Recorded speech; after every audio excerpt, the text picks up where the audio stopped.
otherworldly competition, a desire to win, enthusiasm that knows no bounds. That's the spirit of young America.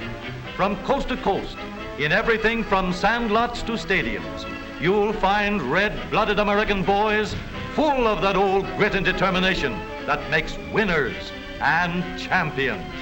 And when the shouting and the laughter of the sandlot grows dim, there's a reason. It's because the great American boy is hard at work, inventing, creating, building something. The energy that is forever behind both the competitive sports of youth and the desire to build and create new things is the energy that develops industrious, dependable citizens of tomorrow. Every spring, in thousands of attics, garages, and basements throughout the country, thousands of young Americans set to work building their entries for the All-American Soapbox Derby. The All-American is the greatest amateur sporting event in the world because it combines both the ingenuity and creative spirit of young America with the natural racing and sporting instincts of boys of all ages. Every boy, everywhere, between the ages of 9 and 15 is eligible for this great race. Sponsored jointly by the leading newspapers and America's leading manufacturer of automobiles, local derbies are run in 116 different cities throughout the country. Each of these local champs is already the proud possessor of the M.E. Coyle Trophy. The place? Akron, Ohio. The time? The morning of August 16th. The excitement? The 1936 All-American and International Soapbox Derby Finals. Today, Akron is a city filled to overflowing, with a big welcome for the thousands who have come from every state in the Union to witness the big event. For the racers, first comes registration and entry blanks, then sweaters, shirts, and all the other official regalia. Thousands of spectators are milling about the champions' cars, getting a good close-up look. Every one of these cars represents many long, hard hours of thought and building. In every one can be seen the inventive and creative ingenuity of our American boys. Each entry gets his car weighed in, and an official sticker shows that the car has been checked by the technical committee and complies with all the rules. The medals and trophy awards and other prizes, too, share the limelight. There are 249 of them in all. And here are 116 All-American boys that have won their local derbies and have come to Akron to compete for the coveted title, All-American Soapbox Derby Champion for 1936. A few of the champions are taking time out for a sightseeing tour of the city, but most of them are going direct to the excited to think of anything but the big race. The thousands of spectators begin to fill the grandstand and line the sides of Soapbox Derby Downs.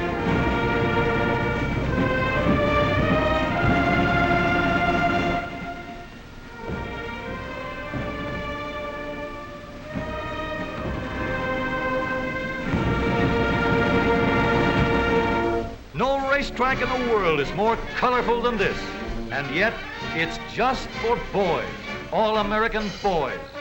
At the top of the hill are the racing pits, where the cars are given the final going over for the big race. Here they are, all set for the first heat. There will be 39 heats run off first, then the winners of these will be grouped and eliminated until only 5 boys are left. The technical committee stands ready on the bridge. Here they go. Look at those cars travel. It's going to be close. Here's the finish. What a race, but that's only the beginning. From now on, they're going to follow one ride after the other. Maybe you'd like a ride down the track. All right, let's go.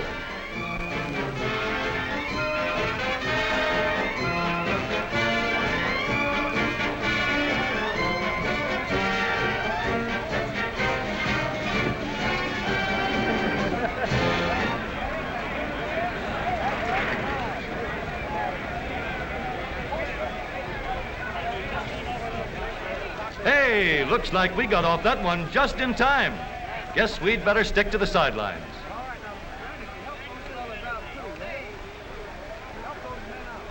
Here are Graham McNamee and Tom Manning getting ready to broadcast over a great nationwide hookup. And millions of people all over the country are listening. Behind the roar of the crowd is the clickety-clack of the typewriters and telegraph keys. Stories of the race flashing over the wires. Pictures, too, both for the newspapers and newsreels. Harry Hartz and Wild Bill Cummings, famous race drivers, officiate at the finish line. Here goes another heat. Look at the body English on that start. But then everything's fair as long as he doesn't get off and push. Three boys straining with every muscle, living in 1 minute the climax to all the hopes and ambitions of months of preparation. What a story there is behind every boy and his racer. And now the last preliminary heats are over. Only 5 boys remain to fight it out for the coveted honor of being hailed the new champion. Onto the truck they go for the trip back up the hill.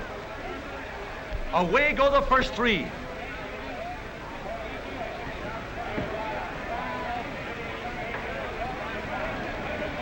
Herbert Minch of St. Louis is the winner. And back at the starting point, the other 2 boys get underway. Harold Hansen of White Plains, New York is the other winner. Back at the starting line, Herbert and Harold are ready for the flag. One will be the new All-American Soapbox Derby champion. There they go.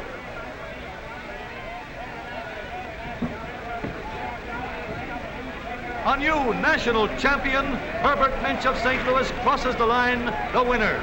But Herbert can't rest on his laurels as yet. Now both boys go back to the top of the hill and get set for the international race, racing against the champion from over the ocean, Norman Newman of South Africa.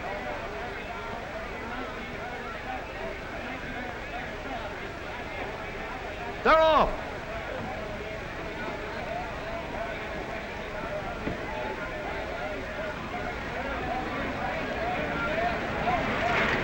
Herbert Minch is first, Harold Hansen second, Norman Newman of Pretoria, South Africa third.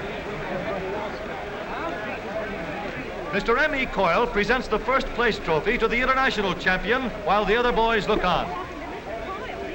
As a fitting climax to a great day, there comes the big banquet and awarding of prizes. Here, every boy's a winner, for every driver in the All-American race gets his racing diploma, and among other prizes, a beautiful wristwatch with the Derby emblem embossed on the dial, a constant reminder of this great day in Akron. But the high spot of the banquet is the awarding of the prizes, medals, and trophies to the All-American and international winners. And to you, Herbert Minch, Jr. of St. Louis, it is my pleasure to present to you the first award in the All-American Soapbox Derby, a 4-year scholarship in any state university that you might select. And now to Harold Hansen of White Plains, New York. Harold, I have a letter here which entitles you to get your new car as second prize in the All-American Soapbox Derby. Thank you very much. Harold Hansen also receives the second place trophy for the international race.